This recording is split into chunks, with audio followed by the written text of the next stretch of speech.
Hi, I'm Phil Goldberg. I've been studying the world's spiritual traditions for several decades as a practitioner, as a teacher, and as the author of many books, including this most recent one, Spiritual Practice for Crazy Times.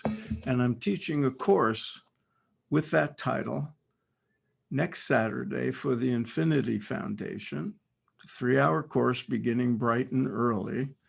And the purpose is to give everybody a repertoire or an inventory of spiritual methodologies to draw from at any time when life is challenging.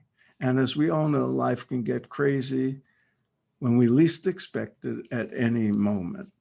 So these will be practical methods to draw upon, all of which are intended to bring us in touch with the sanctuary of peace and the fortress of strength that we all have within us as our divine nature.